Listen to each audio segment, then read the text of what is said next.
Buddhism एक Indian religion है जिसे यूजुअली एक रिलीजन से ज़्यादा एक सिस्टम ऑफ थॉट, जीने का तरीका या फिर लाइफ फिलॉसफी माना जाता है। जस्ट बिकॉज इसमें कोई गॉड नहीं होता। दुनिया की लगभग 7% पॉपुलेशन अपने आप को एक बुद्धिस्ट बोलती है और गौतम बुद्ध की टीचिंग्स को लाइफ को जीने का सही तरीका मानती है। बुद्धिज्म का मेन फोकस होता है अपने दुखों को ओवरकम करने पर और अपनी ईगो के पार जाकर अपनी डेथ और रीबर्थ की साइकिल को निर्वाणा हासिल करके उसे खत्म करने पर। बुद्धिज्म और साइकोलॉजी कई अलग लेवल्स पर ओवरलैप करते हैं, जैसे emotions, behaviour, therapy, mental health और इंसान की मोटिवेशंस को एनालाइज करना। और तभी इस एपिसोड में हम बुद्धिस्ट टीचिंग्स की मदद से नई विजडम और अंडरस्टैंडिंग लेने की कोशिश करेंगे। Lesson 1, share wealth, knowledge and Joy. Buddha अपने कोट में बोलते हैं कि एक कैंडल हजारों कैंडल्स को जला सकती है, जिस वजह से खुशी या नॉलेज कभी भी बांटने से कम नहीं होती बल्कि वो बढ़ती हैं। यानी अगर आप सीधा सीधा किसी को पैसे देकर उसकी मदद नहीं कर सकते तो उन्हें अपनी खुशी या फिर नॉलेज दो। अपना समय उन लोगों को दो जो आपसे कुछ सीख सकते हैं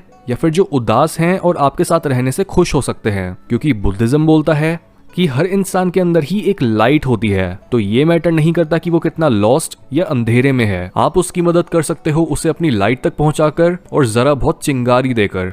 कई लोग जो डिप्रेस्ड होते हैं या फिर गिव अप करने वाली स्टेट में होते हैं, उन्हें ज्यादातर बस एक धक्का और एक आशा की किरण चाहिए होती है। आपका काम है ऐसे लोगों को तब तक सहारा देना और अपनी खुद की लाइफ से सीखे गए लेसन्स को शेयर करना। Lesson 2, success comes from small habits. Buddha बोलते हैं कि बूंद बूंद करके एक मटका भरता है। ऐसे ही एक नादान इंसान धीरे धीरे करके अपने अंदर बुराई भर लेता है, लेकिन वहीं एक वाइज इंसान धीरे धीरे करके अपने आप को अच्छाई से भर लेता है। यानी बुराई का रास्ता शुरू में तो हमें सक्सेसफुल या फिर खुशी की टेम्परेरी फीलिंग्स दे सकता है, लेकिन टाइम के साथ साथ जैसे जैसे हमारे बुरे कर्म पकेंगे तब हमें अपने एक्शंस का फल मिलने लगेगा। और सिमिलरली शुरू में अच्छे काम करने में चाहे कोई लॉजिक ना लगे और आपको शायद ये रास्ता बुराई के रास्ते से ज्यादा मुश्किल लगे, लेकिन इवेंचुअली आपको भी अपने कामों का रिवॉर्ड मिल ही जाएगा। एग्जाम्पल के तौर पर जिम जाकर अच्छी बॉडी बनाने में बहुत टाइम लगता है, लेकिन एक शॉर्ट टर्म प्लेजर को चूज करना और जंक फूड खाकर अपनी सारी मेहनत को खराब कर लेना,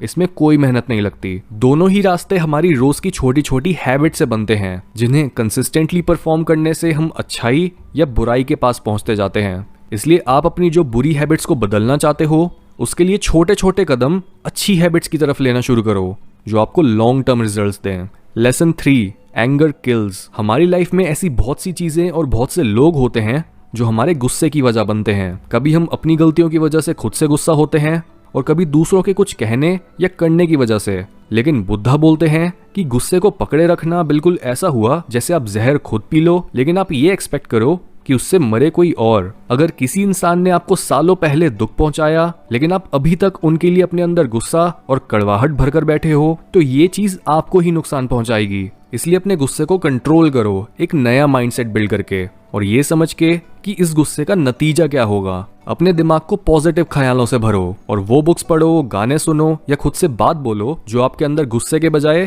प्यार भरती है। क्योंकि अपने इमोशंस को कंट्रोल करने का पहला स्टेप यही होता है कि आप उन चीजों को कंट्रोल करो जिन्हें आप कंज्यूम करते हो, चाहे वो नॉलेज हो या फिर किसी दूसरे इंसान की बातें। Lesson 4, create good Karma. Buddha के हिसाब से हर वो काम जिसे हम करते हैं, बोलते हैं और इवन सोचते हैं, वो होता है हमारा कर्मा। यानी जो कुछ भी हम अपनी फ्री विल के बेसिस पर करते हैं।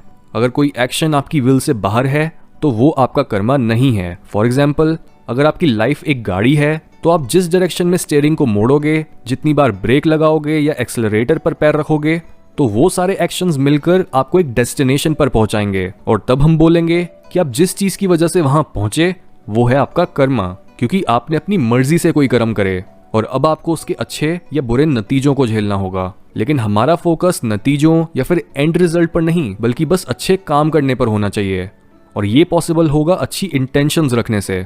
बुद्धा बोलते हैं कि जब एक चिड़िया जिंदा होती है तब वो कीड़े मकोड़ों को खाती है, लेकिन जब वो चिड़िया मर जाती है तब कीड़े मकोड़े उसे खाते हैं। एक पेड़ से करोड़ों माचिस की तीलियां बन सकती हैं, लेकिन सिर्फ एक माचिस की तीली करोड़ों पेड़ों को जला सकती है। आपकी सिचुएशन किसी भी वक्त बदल सकती है। अपनी जिंदगी में किसी को भी नीचा मत दिखाओ और उसे दुख मत दो। आप आज ज्यादा पावरफुल हो सकते हो, लेकिन याद रखो समय आपसे ज्यादा पावरफुल है। इसलिए एक अच्छे इंसान बनो और अच्छे कर्म करो। लेसन 5, चूज द मिडल वे। एक रईस फैमिली में पैदा होने की वजह से बुद्धा के पास दुनिया का हर कंफर्ट और फैसिलिटी थी, लेकिन वो फिर भी खुश नहीं थे। वो जब अपने महल से पहली बार बाहर निकले तब उन्होंने दुनिया के 3 कड़वे सचों को देखा, यानी गरीबी, बीमारी और मौत। दोनों तरफ ही सफरिंग देखकर उन्होंने एक और एक्सट्रीम तरीका अपनाने की सोचा और वो बिना कुछ खाए पिए हर तरह के आराम से दूर जंगल में रहकर ही मेडिटेट करने लगे। लेकिन उनके इस डिसीजन की वजह से वो खुद बहुत कमजोर और बीमार पड़ने लगे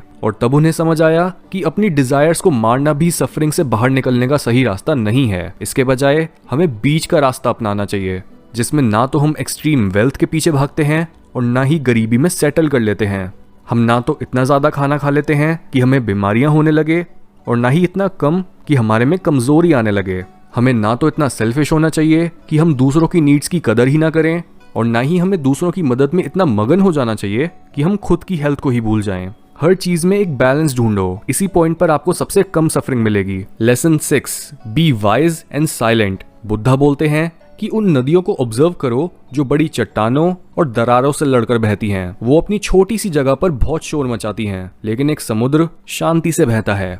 जो भी चीज अंदर से खाली होती है वो ज्यादा शोर मचाती है, लेकिन जो भी चीज पूरी भरी हुई होती है वो शांत रहती है। यानी कुछ भी बोलने और सुनने का एक सही समय होता है। एक इंसान को सिर्फ तभी कुछ बोलना चाहिए जब उसके पास कुछ मीनिंगफुल कहने के लिए है और उसके मुंह से निकली बात सच है, और उसे बोलने से ज्यादा सुनना चाहिए, क्योंकि हर इंसान हर चीज को समझकर नहीं बैठा। लेकिन दूसरी तरफ जो भी इंसान ना तो ढंग से बोलता है और ना ही शांत रहकर सुनता है, वो अंदर से ही खोखला होता है और वो अलग अलग तरीकों से अटेंशन अपनी तरफ लाने की कोशिश कर रहा होता है। इसलिए अपने आप को सही रास्ते पर रखने के लिए कम बोलो, जो भी बोलो काम का बोलो और फिर चुप रहकर सुनो। Lesson 7, practice detachment. यहाँ ये बोला जा रहा है कि आपके जो भी पुराने आइडियाज, बिलीव्स या डिजायर्स हैं उनके साथ आइडेंटिफाई मत करो। हर सिचुएशन से इतनी एक्सपेक्टेशंस मत रखो कि आपको वही चीज नुकसान पहुंचाने लगे जिसे आप अपना बोलते हो। बुद्धा बोलते हैं कि आपको तब सबसे ज्यादा दर्द होता है जब आपका अपना बच्चा मरता है, लेकिन अगर किसी अनजान इंसान के बच्चे को कुछ हो जाए तो आपको उतना दर्द नहीं होता। अगर आपका बच्चा रेत के किले बना रहा है लेकिन कुछ देर में पानी की एक लहर उस पूरे किले को मिट्टी में मिला देती है तो उसको ये चीज बहुत हर्ट करती है, लेकिन आपको नहीं। हर चीज जिसे हम बोलते हैं कि ये मेरा है, वही चीज हमारे दुखों का कारण बनती है। इसलिए किसी भी चीज से इतना अटैच मत हो जाओ कि आप अपनी खुशी उसी इंसान या चीज को दे दो और जब वो जाए तो आपकी खुशी भी चली जाए। Lesson 8, live every day like it's your last. Buddhism के हिसाब से हमारी जिंदगी डेथ और रीबर्थ की एक साइकिल में चलती रहती है और हमारा गोल ये होना चाहिए कि हम अपने आप को इस सफरिंग भरी साइकिल से बाहर निकालें और दुनिया के माया जाल से ऊपर उठें। लेकिन हम ऐसे जीते हैं जैसे हमारे पास वेस्ट करने के लिए बहुत टाइम हो। हम अपने हर जरूरी काम को पोस्टपोन करते रहते हैं और अपनी मेहनत को एक दूर के फ्यूचर के लिए स्केड्यूल कर देते हैं। लेकिन अगर हम अपनी लाइफ इस सोच के साथ जिएं जैसे हमारा हर दिन इस धरती पर हमारा आखिरी दिन है, तब हम आलस या हर समय मस्ती करने के बजाय हर इंसान को अच्छे से ट्रीट करेंगे और बस उन्हीं कामों को अपना समय देंगे जो जरूरी हैं। इस तरह की सोच रखने वाला इंसान हर रात चैन की नींद सोता है, क्योंकि उसे इस बात की सेटिस्फैक्शन होती है कि उसने अपने दिन का एक एक मोमेंट खुलकर जिया। इसी वजह से बुद्धिस्ट्स सुबह जल्दी उठकर मेडिटेट करने की सलाह देते हैं, क्योंकि मेडिटेट करते टाइम भी आप एक ऐसी स्टेट में चले जाते हो जहां आप अपनी डेथ या फिर अपनी एब्सेंस महसूस कर पाते हो।